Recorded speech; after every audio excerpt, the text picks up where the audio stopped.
डंगे पयो खिलंदे माण्हू मूं ॾिठा वक़्तु मुंहिंजो रुकिजी वियो रूप तुंहिंजो नूं ॾिठो तो माथे तो मूंखे भउ बेवफ़ाई जो बादशाह पोइ पिरी थी वियो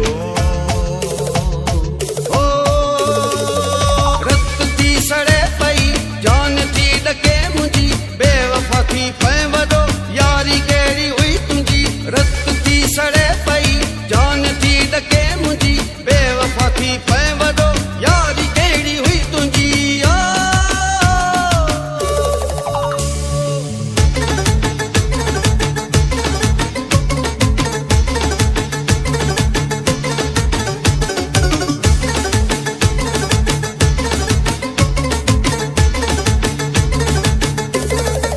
वादा कसम सभई तो कया ख़त्म सभई जेके तोखे करणा हा तो कया सितम सभई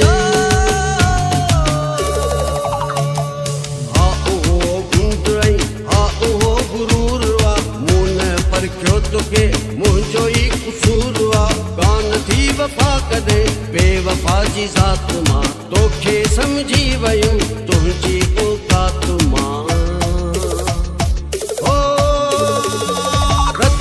सड़े पई जान थी ॾके मुंहिंजी बेवफ़ा थी पए वॾो यारी कहिड़ी हुई तुंहिंजी रत थी सड़े पई जान थी ॾके मुंहिंजी बेवफ़ा थी पए वॾो यारी कहिड़ी हुई तुंहिंजी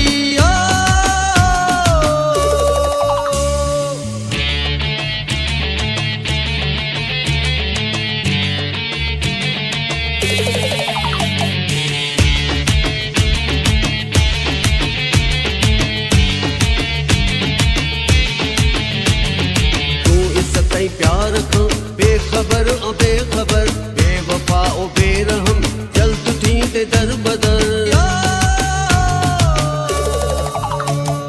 कहिड़ो फ़र्क़ु आ पियो जोड़ जो छिनो अथई दिलि मां निकिरी आ वियो धोखो जो ॾिनो अथई जल्द ॾिसंदे यार ॿियो तोखां वधि मिली वेंदो तुंहिंजो बि दिमाग़ बो पाण ई खुली वेंदो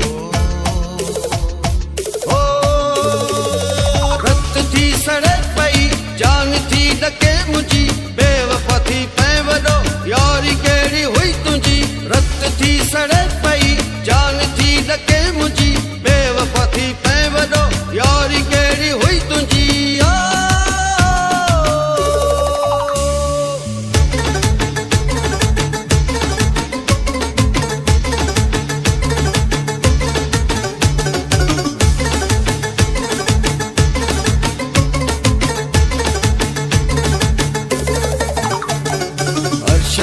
एजाज़ के चारे हथ थी कढिया ज़िंदगी बिरोही जी सारे हथ थी कढिया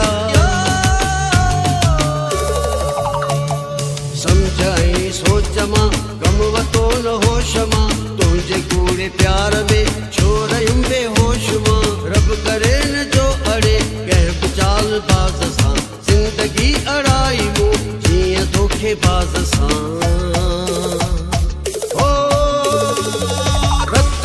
सड़े पई जान थी ॾके मुंहिंजी बेवफ़ा थी पए वॾो यारी कहिड़ी हुई तुंहिंजी रत थी सड़े पई जान थी ॾके मुंहिंजी बेवफ़ा थी पए वॾो यारी कहिड़ी हुई तुंहिंजी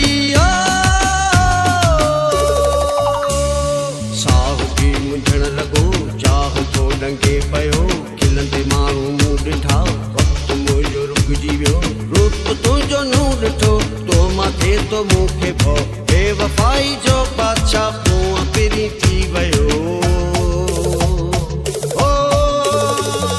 रत थी सड़े पई जान थी ॾके मुंहिंजी बेवफ़ा थी पए वॾो यारी कहिड़ी हुई तुंहिंजी रत थी सड़े पई